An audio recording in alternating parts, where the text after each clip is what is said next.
lettuce, everything stuck. bean, like a chicken leg. But you know what I do is, you know, and I'm very lucky.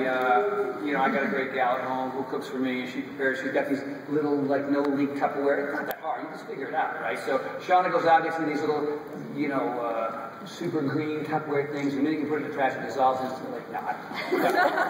But you know, I'll put like I usually like things that require only a spoon, right? So if you've got, you know, a fork and knife situation, that's just more stuff you have to deal with. There's nothing like, you know, you're cutting your T-bone steak on in coach and you hit somebody in the face and the bone hits somebody else in the face. So, you know, I just pack a bowl, I get two or three things that I really like, you know what I mean? I have a couple of little healthy snacks.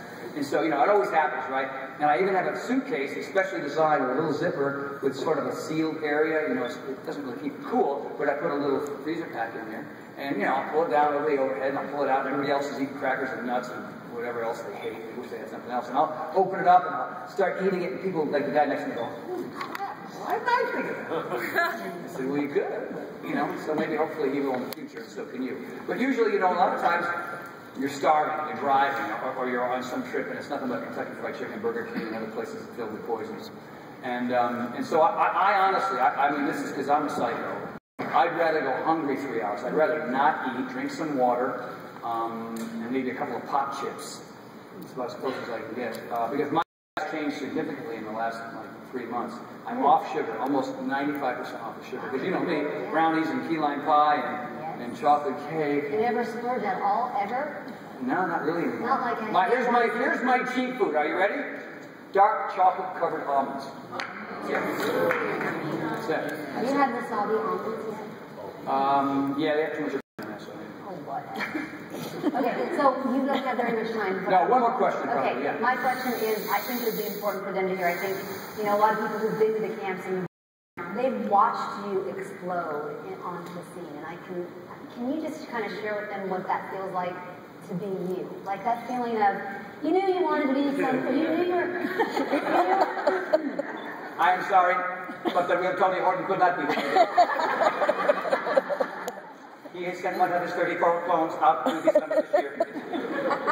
One of his other clones is prospecting the moon for a certified trainer event. No, but you know, like you have, since slowly you've worked and earned your way up, and I know that you always just had that vision of just like eye on the goal and that you were made for something bigger, but there's got to be those moments, I know, that your heart just gets so grateful. I know it's your desire to be one of those leaders who finishes well, to be one of those guys who finishes with your integrity intact, and people going, man, that Tony Horton is a good guy. How do you feel at this place? When you take those moments, do you just go like, wow? You know, it's interesting that you just used the word integrity. You know, at all the other events, the topic was integrity. And, you know, Carl and Michael Neiman and folks at Beachbody said, you know, you get to go, you know, usually I would come up, you know, and just kind of chat for a half an hour and talk about, you know, growing up in a van down by the river with Tom Mickelson.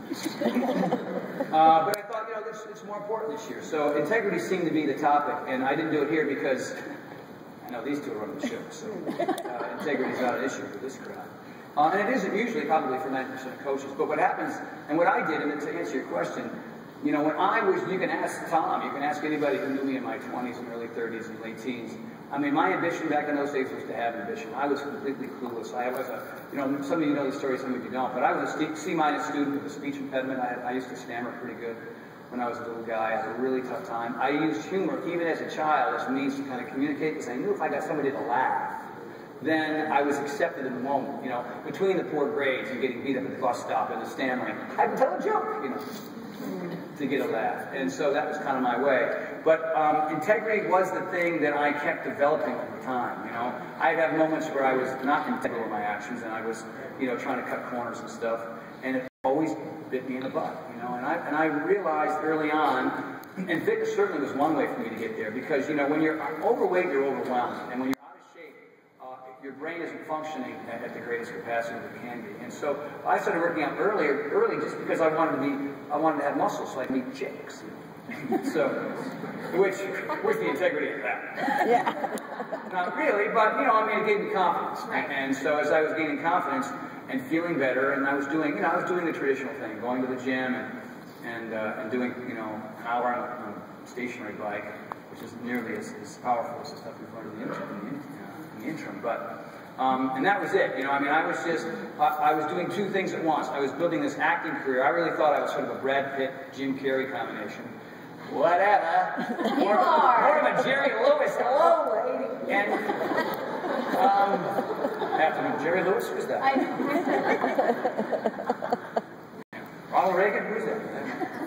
But so I had these two things, two lights going on at once. One was an actor as a comedian, the other one was as a trainer. And you know, early on, I had no idea that any of this would have happened. There's no way of predicting it, you know. But integrity was the key. You know, staying consistent with the exercise, always honing the diet, always making sure that I lived in the real world and not the fantasy world. Always making sure that I was, you know, stepping outside of my comfort zone, trying to enjoy the journey along the way. You know, not being attached to the outcome, understanding you've got to fall on your face over and over and over again, and not to beat yourself up about it, and just get up, you know, pull yourself up by the bootstraps and give it another go. I mean, still to this day, I have good days and I have bad days.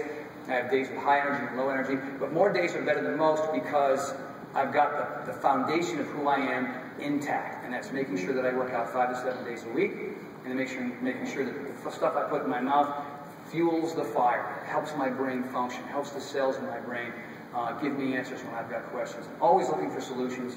And so, you know, a lot of it was serendipitous, you know, meeting Carl at the right time, at the right place. I mean, what is luck? Luck is opportunity meets readiness. So, I don't know how many times I have got... Luck is opportunity meets readiness. That's good. So I had all kinds of opportunities early on, but I wasn't ready, so I screwed them up. And so as a result of sticking to my guns and making sure I took care of business in areas that interested me, and that was, you know, acting and performing and fitness. That's kind of where my drive was. The two things came together the day I met Carl. You know, I met Carl and we hit it off. We both made each other laugh about 100 times that first day. And then we made, you know, a great body guarantee with Debbie Sievers. We sold, you know, 47 of those. And anybody have it? There you go. My shorts were so short. I was so young then. And that's how it got going. And even then, we just thought, oh, we'll make a couple of these discs, and who knows what'll happen. And it just kept building, it just kept growing because we kept doing the right thing. And we didn't cut corners. We made mistakes along the way. Maybe we put some crystalline fructose in the recovery drink and realized that wasn't a good idea. But as soon as we learned that was bad, we pulled it out, we put the right thing in. And a lot of companies don't do that. And the reason why this company has grown, and the reason why my fame, or whatever you call it, I mean, fame is lame. It's really kind of bizarre. You know, when you can't go anywhere and everybody says hello. But if I'm meeting somebody that has a connection with me as a result of their success and weight loss and energy, well, that's certainly better than, you know, maybe some act.